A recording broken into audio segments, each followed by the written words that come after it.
Hello to everyone, I welcome you all on Abhipedia platform and आज हम लोग बात करेंगे फेब्रुअरी मंथ के कौन से ऐसे टॉपिक हैं जो आपको करने चाहिए और इन टॉपिक को किस तरीके से आपको कवर करना चाहिए उसके बारे में भी मैं बात करूंगा।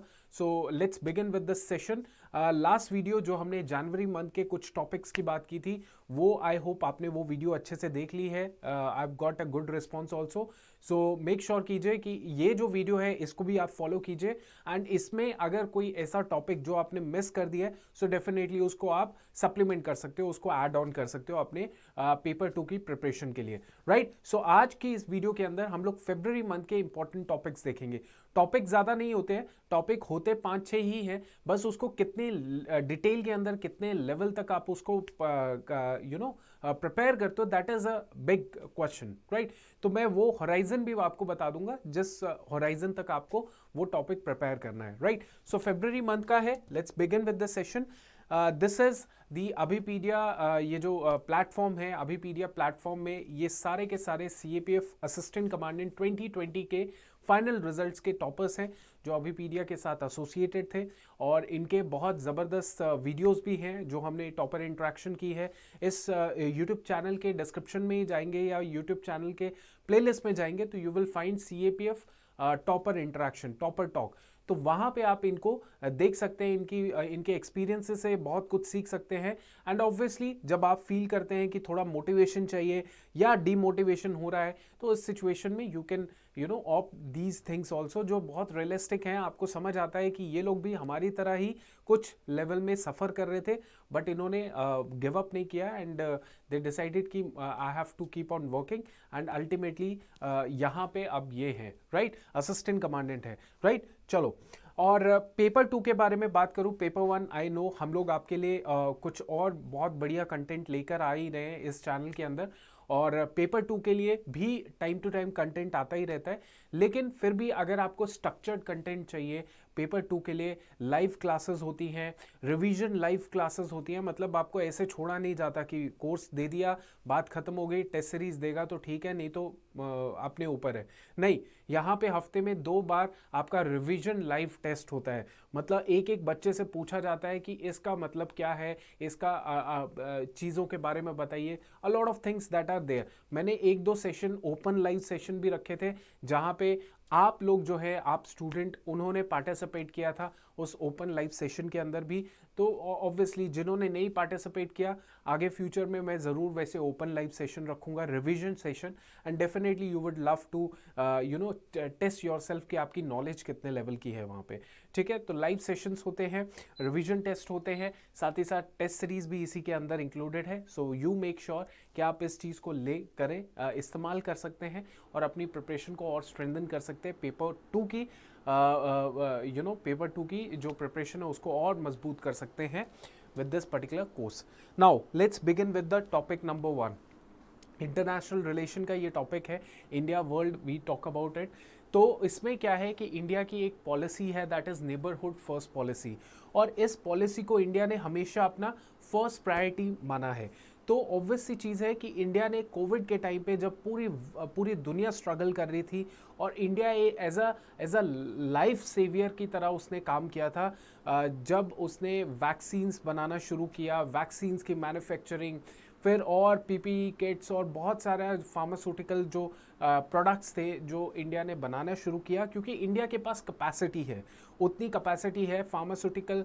वी कैन से कि इंडिया पॉसिबली आगे जाके जो है फार्मास्यूटिकल के अंदर बहुत अच्छा एक बड़ा चेंज ला सकती है। इंडिया एक चेंजिंग एजेंट की तरह भी काम कर रही है।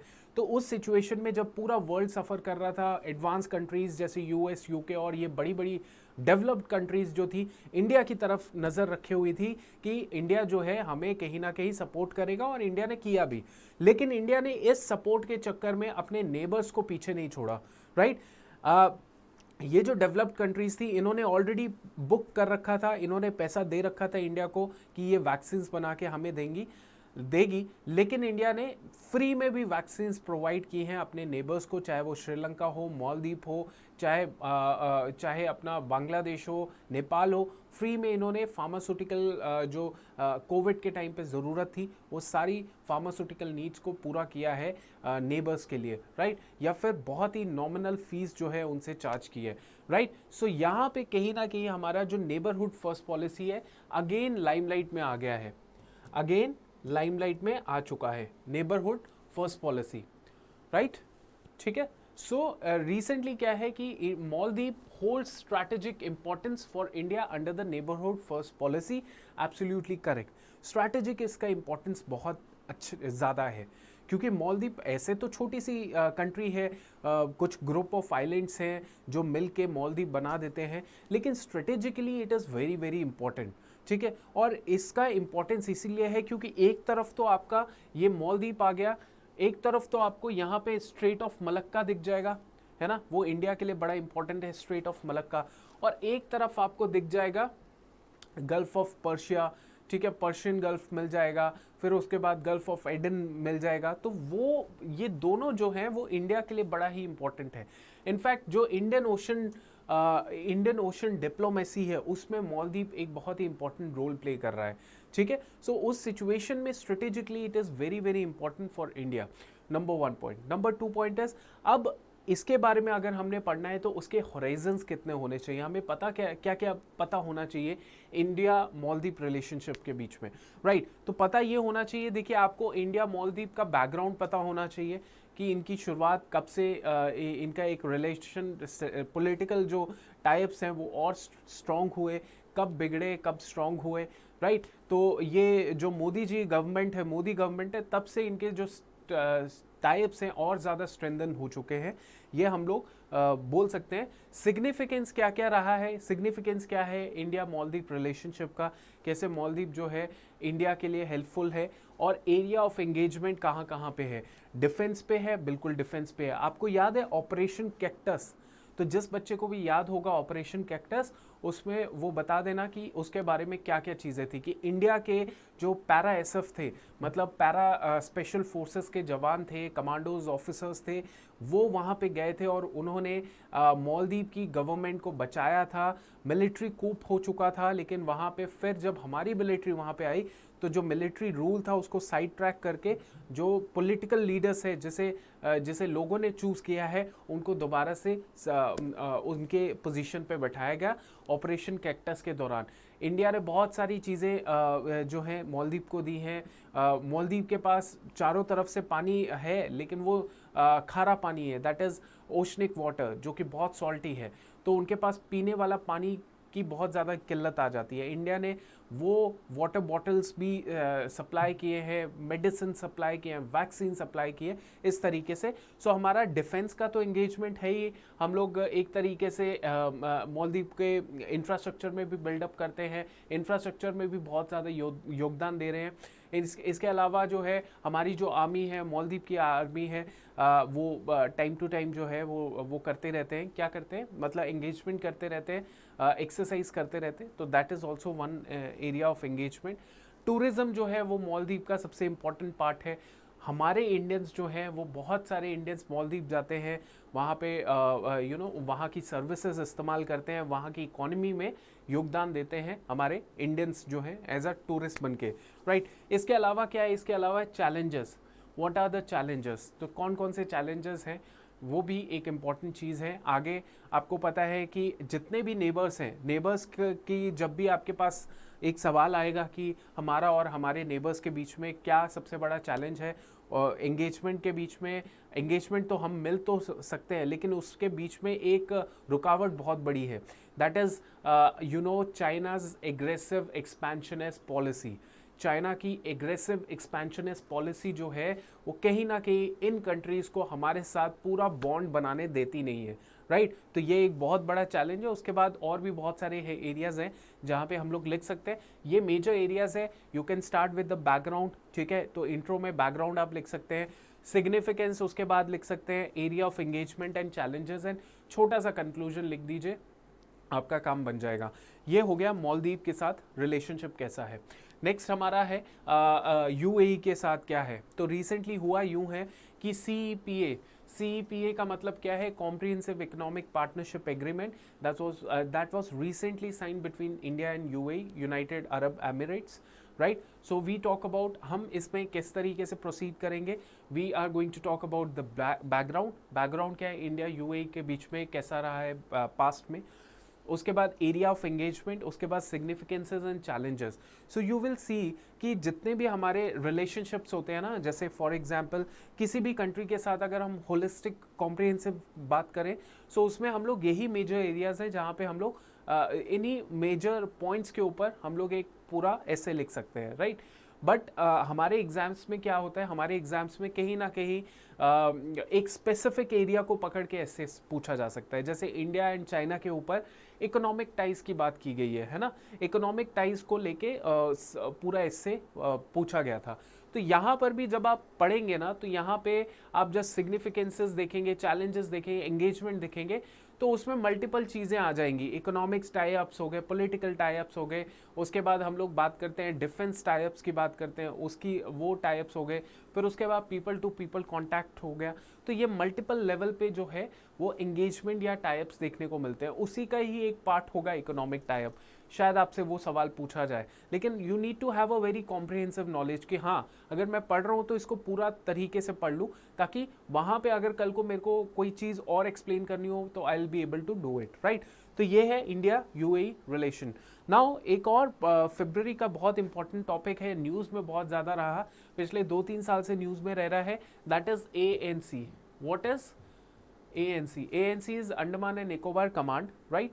So it is strategically very very important। जैसे हमने बात किया ना, मालदीव स्ट्रेटेजिकली हमारे लिए बहुत ज़्यादा इंपॉर्टेंट है, उसकी लोकेशन ही ऐसी है कि वो बहुत ज़्यादा इंपॉर्टेंट है। वैसे ही ANC जो अंडमान निकोबार है, वहाँ पे पूरी की पूरी हमने ट्राई सर्विसेज कमांड बना रखी है। ट्राई सर्विसेज कमांड का मतलब होता है army, navy, air force, Indian coast guard भी उसके साथ पार्टिसिपेट करती है, और ये कमांड जो है प्रॉपर अंडमान निकोबार के अंदर सेटअप है, जहाँ पे अंडमान निकोबार एक बहुत ही स्ट्रॉन्ग हमारा एक मिलिट्री स्टैंड पॉइंट से बहुत ही स्ट्रॉन्ग हमारा एक रीजन बन चुका है, राइट। सो अंडमान निकोबार जो है, अंडमान एंड निकोबार जो आइलैंड है, ठीक है, सो ये आइलैंड पे हमारी मिलिट्री है जो तैनात है, और इसी के ऑलमोस्ट बहुत ही पास, मतलब एग्जैक्टली डिस्टेंस तो नॉट वेरी इंपॉर्टेंट, बट इसी के पास में है हमारे पास strait of Malacca. As you all no,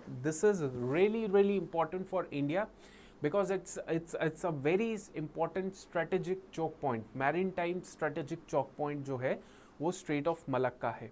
मैंने पहले भी इसका नाम लिया था, ठीक है। सो इसीलिए हमें and also Indian ocean diplomacy के अंदर भी हमारा स्ट्रॉन्ग होल्ड हो जाएगा, हम लोग और ज़्यादा पावरफुल हो सकते हैं अगर इन अंडमान निकोबार कमांड जो है वो और ज़्यादा स्ट्रेंथन हम करें आगे जाके। तो व्हाट इज़ अंडमान निकोबार, ये हमें पता होना चाहिए। ANI आइलैंड्स क्या है, स्ट्रेटेजिक इंपॉर्टेंस क्या है, इसके बारे में पता होना चाहिए। What are the challenges in Andaman Nicobar strategic development. जैसे सबसे बड़ा चैलेंज जो एकदम से सेकेंड्स में याद आ जाता है, दैट इज़ कि अंडमान निकोबार जो आइलैंड्स हैं वहाँ पे हैबिटेबल रीजन बहुत कम है। सो वहाँ पे मेजरली वहाँ पे जंगल है, you will find evergreen forest, rain वहाँ पे होती रहती है। तो क्लाइमेट ज़्यादा फेवर नहीं करता है वहाँ पे लोगों को रहने के लिए, ठीक है।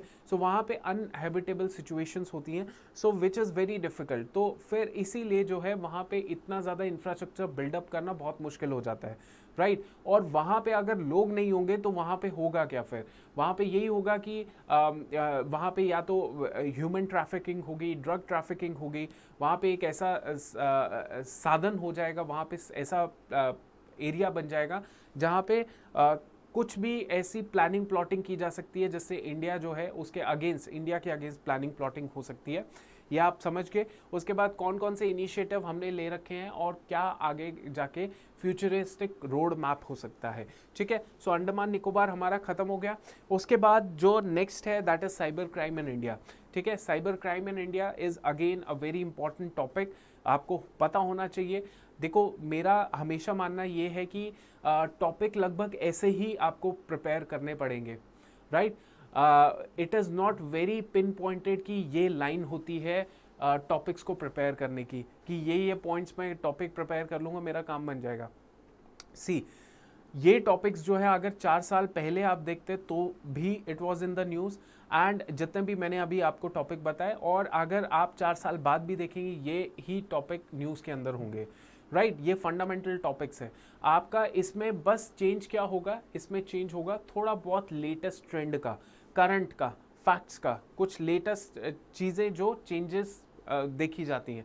रेस्ट आपको इनका फ्रेमवर्क समझ आ जाए तो it is all good to go, ठीक है। साइबर क्राइम इन इंडिया जो है ये इंपॉर्टेंट है। क्या साइबर क्राइम इंडिया के अंदर साइबर क्राइम क्या है, बोला जा सकता है कि cyber crime capital of the world India को बोला जा सकता है अपकमिंग नियर फ्यूचर के अंदर, क्योंकि हमारे पास ज़्यादा स्ट्रिंजेंट ना लॉ है ना ही स्ट्रिंजेंट इंफ्रास्ट्रक्चर है। स्टेटस क्या है साइबर क्राइम का, what is the present cyber security architecture क्या है, कौन कौन से इनिशिएटिव्स हमने ले रखे हैं to combat the cyber crime, causes of cyber crime क्या है, why there is a need to enhance India cyber security architecture and what is the way forward, right. So cyber crime in India के बारे में ये सारी चीज़ें हैं जो आपको प्रिपेयर करनी पड़ेगी, ठीक है। उसके बाद वैसे हमने क्या किया था, हमने इंटरनल सिक्योरिटी ऑफ इंडिया के अंदर साइबर क्राइम भी एक पार्ट इंक्लूड कर लिया था, लेकिन इंटरनल सिक्योरिटी में तो नक्सलिज्म भी आता है, साइबर क्राइम भी चीज़ें आती हैं। तो जैसे हमने नक्सलिज्म अलग से पढ़ लिया था, वैसे साइबर क्राइम हमें यहाँ से अलग से पढ़ने की ज़रूरत है, राइट। ताकि स्टूडेंट जो है वो बहुत अच्छे से हर टॉपिक, जो टॉपिक बहुत ही फंडामेंटल से उनके बारे में अलग से 200 300 400 वर्ड्स बहुत अच्छे से प्रिपेयर कर ले। उसके बाद नेक्स्ट है, क्या इंडिया ब्रेन ड्रेन फेस कर रही है, तो ये सवाल जो है बिल्कुल जायज़ है। इंडिया, इसका आंसर जो है ऑब्वियसली येस है कि इंडिया ब्रेन ड्रेन जो है वो फेस कर रही है, अंडरस्टैंड। सो ये काफ़ी डेकेड्स से चल रहा है, और ये डेकेड्स का जो ये जो अबाउट ब्रेन ड्रेन के बारे में आपको पता होना चाहिए, क्या ब्रेन ड्रेन होता है, what are the factors that are involve in brain drain.